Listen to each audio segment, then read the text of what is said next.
Well, welcome to the podcast today. My name is Jeff. I'll be your host. And my guest today is Avi Mizrachi from Tel Aviv, Israel.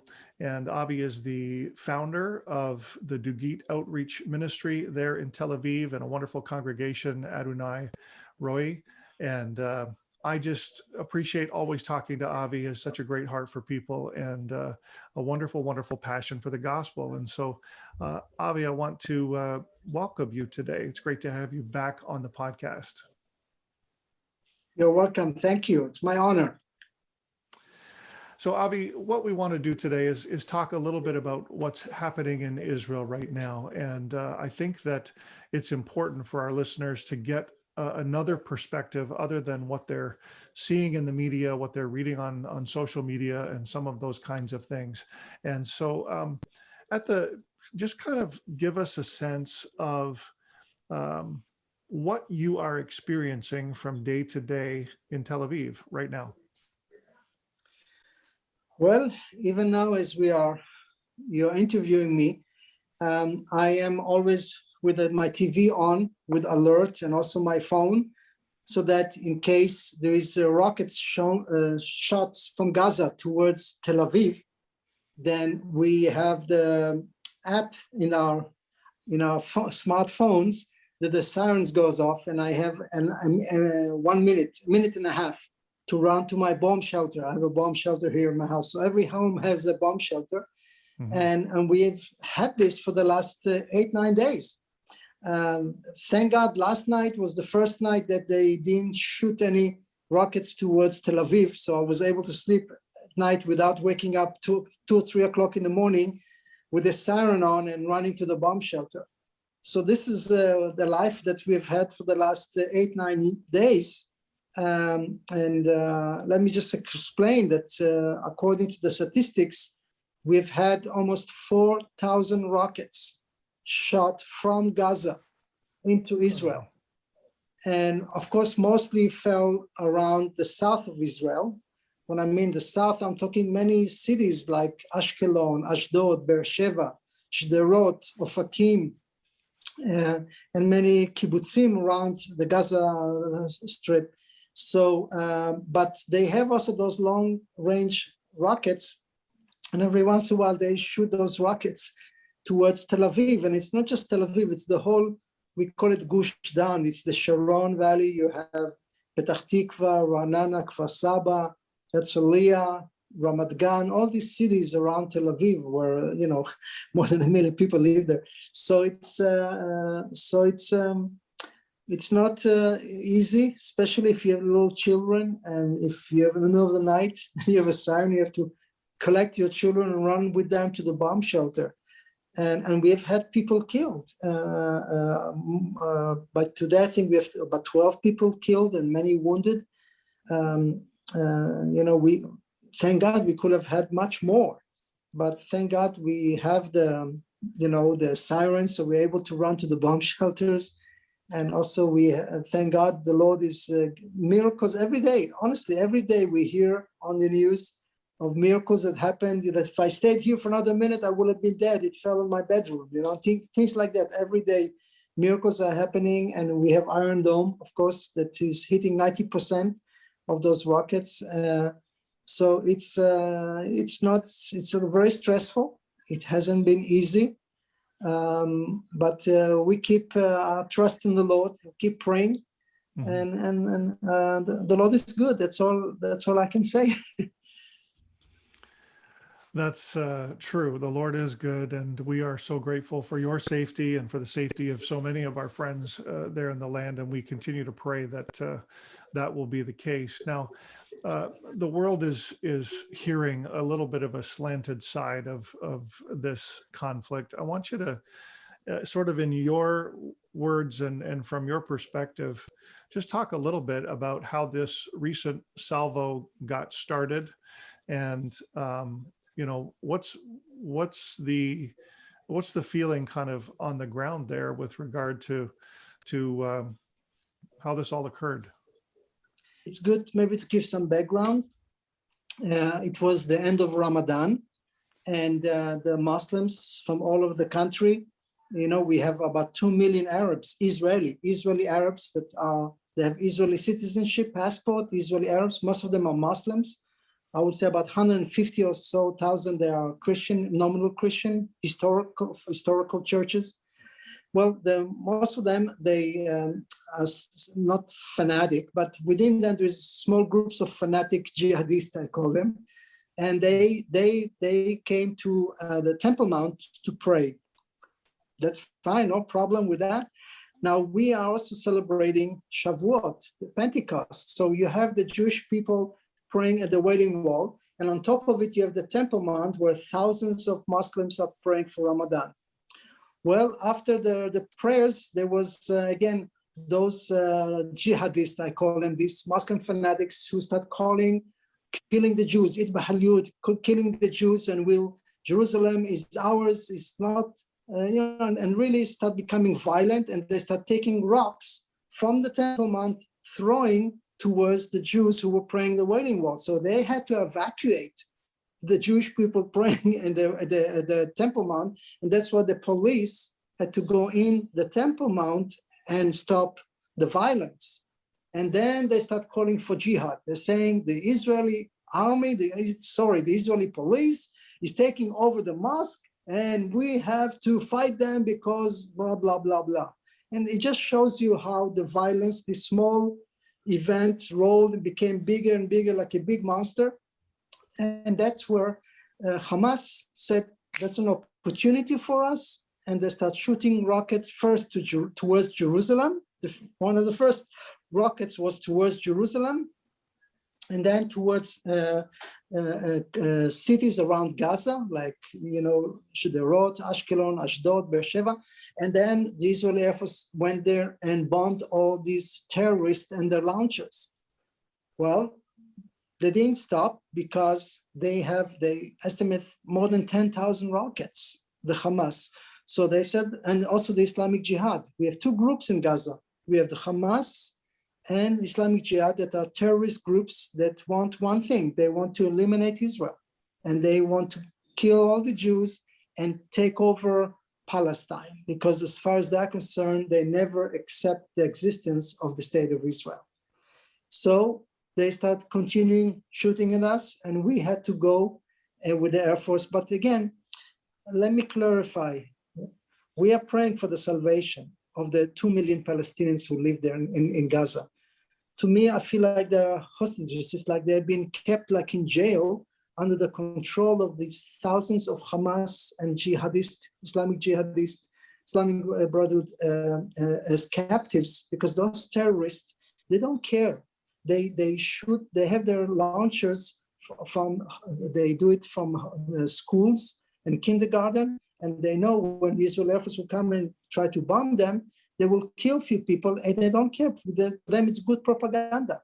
What is another 10 babies killed? No, it's good for jihad. They are holy martyrs. That's good. I mean, this is a sick mind. Or many of the leaders of the Hamas, they live around or near the hospitals, because they know we're not going to bomb a hospital and kill innocent people and wounded people. So it's like they're hiding behind the skirts of the women and the children, because they know Israel would not shoot them, which is evil. It's sick. So things have escalated, and as I said, every day we've had almost 4,000 rockets shot at us, and they're talking about ceasefire, and Israel saying, okay, we'll do ceasefire, but we want you, Hamas, not only stop shooting rockets, we want you to, all those rockets you have, to destroy them and stop this, because we've had this in the south for the last 20 years, like Sderot. They have been receiving not 4,000, they've been thousands and thousands in the last 20 years. And it's hard to make a life under this kind of threat. So all I'm saying is that it's not a simple solution. And of course, we know there's casualties as well in Gaza, and most of them don't have bomb shelters. But again, the Israeli Air Force and the army is very accurate, pinpointing, shooting at the terrorist. not at innocent people. And where they shoot rockets just to hit innocent people, civilians, anywhere in the country. So it's very, we cannot compare this because this is crazy. You may say, so what's the solution? Well, of course, we can have peace talks, but we know the solution, the root of the problem is a religious issue. It's a spiritual issue. And the bottom line is, who is the Lord over the Temple Mount? Who is the King of Kings and the Lord of Lords? It's not Muhammad, and it's not the God of Muhammad. It's the God of Israel, the God of Abraham, Isaac, and Jacob. I do want people to sort of get a sense of what you're experiencing. So you have somewhere between 60 and 90 seconds when a siren goes off to get to safety. Is that about right? Yes, and I'm in Tel Aviv, but those who live in the south, they have 20 seconds. 20 seconds. So tell me, what does this aggression from Hamas look like if you don't have the Iron Dome? Well, if we didn't have the Iron Dome, we probably would have had much more casualties, and much more people killed, wounded, and also houses destroyed. I'll give an example. I don't have the numbers, but one day they had, I think, in 1 hour, about 300 or 400 rockets. I mean, it was constantly nonstop. So the Iron Dome, okay, they can catch 80%, okay, 90%. So you have another 10, 20, 30 falling on homes. So we've had casualties. We've had homes destroyed. Yeah. And we had people killed. And then you hear stories. I'm serious. The stories of a mother said, we were here just a minute ago. We ran to the bomb shelter and the missile hit our living room, and you can see the living room is totally destroyed. And they said the whole house shook, but we were in the bomb shelter and they came out safely. And things like that, or a synagogue, I think, and they said we had the prayers this morning and then we left and the synagogue was empty and it fell in the synagogue. Nobody was hurt. So things like that all the time. And that's where, or there was a car driving and the bomb, the guy thought he's going to hit him, but he continued driving and it fell like a few meters behind him. I mean, it missed him. I mean, if he just drove a little bit slower, it would have been. So wow. Things like that happening. Almost every day we hear things like that. And that's where, there's a lot of angels working very hard in the land of Israel today. And that's where you give God the glory, because he that keepeth Israel shall not slumber nor sleep. And that's where you trust God. And of course, we are sad when, these injuries and all people dying, Jews or Arabs. I'll give you another incident. There's been some riots in the land where cities that have both Jewish and Arab population, like in Jaffa, like in Haifa, like in Akko, and or Lod, which is a city next to the airport. And many of the locals that they live with peace for years with the Jewish neighbors, and the Arab neighbors, they have good relationship. But what has happened is some extremists, and it's a known fact, came from East Jerusalem with buses, and Muslims start doing riots, throwing stones, breaking the cars of Jewish people or businesses, and the police had to come in, and then they start using cocktail Molotov bottles with fire, and people were injured. So the police had to really bring more forces to catch those riots. And there was one event, for example, it just came out, that a guy at night went in Jaffa and threw a cocktail Molotov bottle to two houses. They thought they were Jews there. One house was a Jewish person, but they ran to the bomb shelter. The other one was an Arab family, and the boy, Muhammad, I believe his name, he got burned because the bottle fell on him. So the father came out, he was very upset, of course, and he blamed the Jews. The Jews did that. So the police investigated with the cameras and so on, and they caught the guy who did it. And guess what? He was a Muslim Arab. He thought it was a Jewish home. So a Muslim Arab almost want to kill another Muslim family in Jaffa, and they blame it on the Jews. I mean, this is crazy. So it's that's why I believe we are being challenged as Israelis, Jews and Arabs, to pray, love one another, and reach out and tell our Jewish friends, tell our Arab friends, violence and hate is not the answer. You mentioned the violence that's happening in Israeli towns and cities. And I think this element of the conflict this time around has been maybe the most concerning to me. There's this rise of anti-Semitism, not just in Israel, but around the world. We had an incident here in the city of Toronto 2 days ago where a Jewish man was beaten by a group of Palestinian protesters. And this is, I'm going to call it what I think it is. This is demonic. This is something that is, coming from the influence of evil, of Satan. And we believe that about racism in any direction, by the way.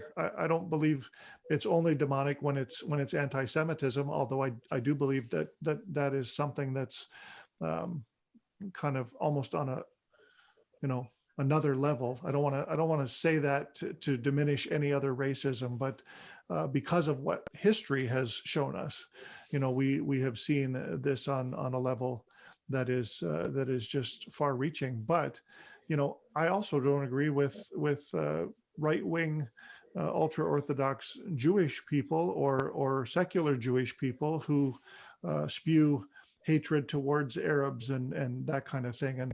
And I know that some of I agree with you. Yeah, I know that some of this has gone both ways. We've heard reports here certainly that the Temple Mount riots also included groups of radical right-wing Jews who were screaming death to Arabs. This is wrong. This is wrong. It's wrong when it comes in either direction, and we believe that about racism wherever it exists in the world, and we know that it's a huge problem. But I want to just commend the body there for being agents of peace and for reaching out to your Arab brothers and sisters and praying along with them in this. And I also believe that it's very special that there are Arab believers, pastors and groups there who are standing with Israel in this moment, in spite of their connection to the Palestinians. They understand the bigger picture here, and so it's a wonderful thing to see. It's even yesterday, if I may, I was sharing about Shavuot. Shavuot is a completion. Pentecost is a completion of Passover. We counted from Passover to Shavuot, from Passover to Pentecost, 50 days. And it's talk about bringing the first fruits, giving the best of what you have to God, and basically surrender to the Lord. And so during this time, what can we do? We can surrender to the Lord and proclaim. We believe that the Torah, the 10 Commandments was given to us during this time. And what is the first commandment? I am the Lord your God, and there is no other God. So all we can do is proclaim his lordship, that he's on the throne, as we surrender totally to him and trusting him, that he will protect us, that he will provide, that he will use us for his glory during this time. Amen. Amen. We do believe and pray that a ceasefire will come soon. I don't know. I get the sense, and you can tell me if I'm reading this wrong, but I get the sense that Israel has more resolve this time to do something that will have a longer lasting impact than just another ceasefire. Yeah, that's where our Prime Minister Benjamin Netanyahu and also the Minister of Defense and a Chief of Staff, they all came out a couple of days ago and they said, listen, we didn't ask for it.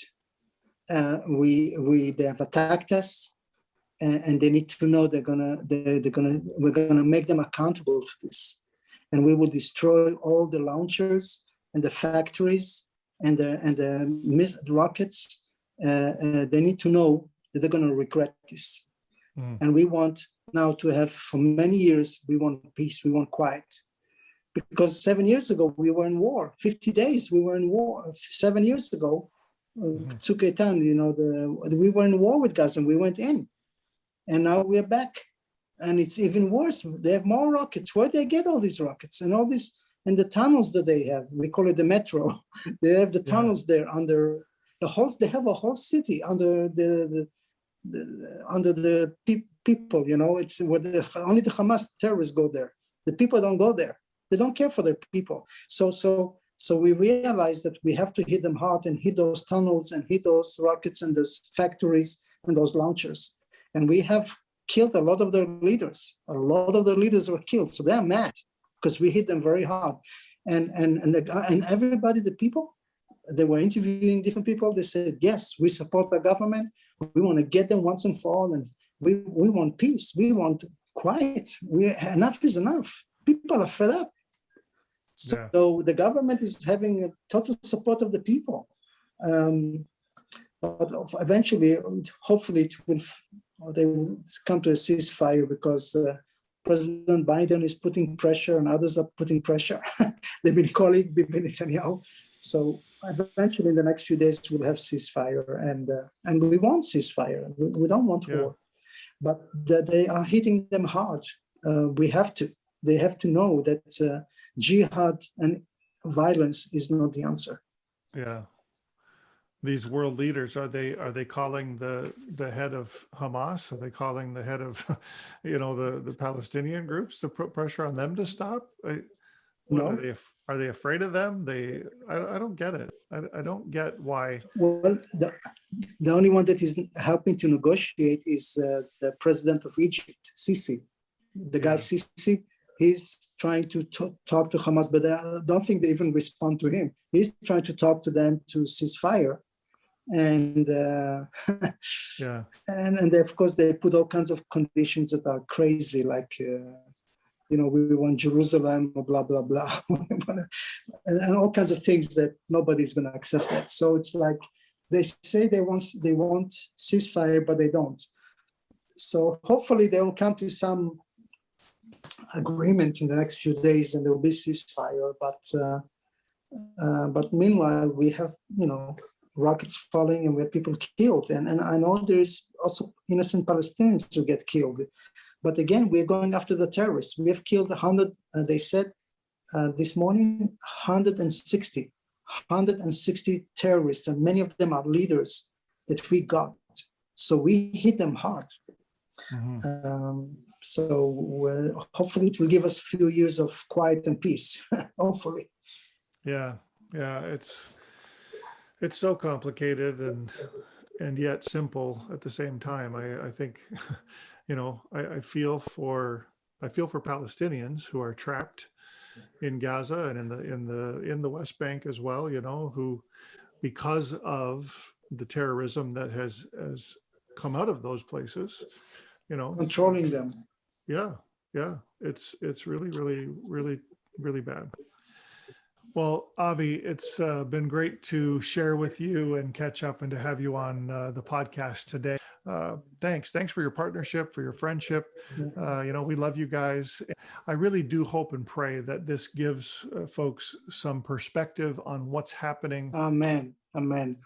Thank you, Jeff, so much. Thank you. Thank you. It's been wonderful to see you again. And next time, let's have shawarma at your favorite spot there in Tel Aviv. I can't remember the name of it, but I remember it was really, really good. Well, thank you for tuning into the podcast today. And I do trust that listening to my interview with Avi Mizrachi today gave you a different perspective, a fresh perspective on the conflict in the Middle East. It is easy for us to judge from afar. It's easy for us to think that we know everything that's happening, but to truly experience the feelings, the emotions that people in Israel are going through each time one of those sirens goes off, it's very, very difficult to imagine what it's like to only have 60 seconds or even 20 seconds in the southern part of Israel to get to a bomb shelter before a missile, a rocket, potentially strikes. Please understand, we know this conflict is complicated. We know that nothing is clear-cut, really, in terms of understanding all of the ins and outs of what is happening. But here's what I feel that we do know. I feel that Israel is acting as morally responsibly as they possibly can under these circumstances, and that the Hamas terrorist group and other terrorist entities there are operating with only one goal in mind, and that is to kill Israelis, that is to defeat Israel. And this is something that they started. They started firing rockets. Israel has responded to defend her people. And so we have to find a way to understand that they have the right to defend their citizens. We don't condone, we're not happy about suffering, innocent suffering on either side. However, we do believe that Israel is acting responsibly in this situation, and really in the only way that they can. What would you do if you were in charge of Canada and someone started firing missiles at us? That's really the question that you have to answer. And so thank you again for being with us and for tuning it into Keeping It Israel today. I hope you did enjoy your time with us. We remind you that First Century Foundations is a ministry that exists to support the land and the people of Israel and to educate Christians around the world about the Jewish roots of our faith. And we're a charity. We rely on your generous donations. And so if you like the podcast, if you like the show, Keeping It Israel, then we would love for you to engage with us in giving. Please consider doing that. You can visit firstcenturyfoundations.com to learn about the many humanitarian projects that we support in Israel and to find out how you can be a part of this critical work that we do. Avi Mizrachi and the Duigit Outreach Center are one of those ministries that we are actively involved in helping and supporting. Thank you for your giving. Your generosity is making a huge difference in so many lives in Israel today. Please don't forget, if you're watching on YouTube, to subscribe to our channel. If you're listening on your favorite audio podcasting platform, also you can subscribe to our podcast there. Leave us a review if you can. All of these things help us so much. Like us on Facebook, and we'd love for you to stay connected with us. Listen, the land and the people of Israel, they have a special place in God's heart, and I believe a critical role in history. And now, today, especially under these circumstances of conflict in the Middle East, we need to, more than ever before, understand that as Christians, we stand with Israel.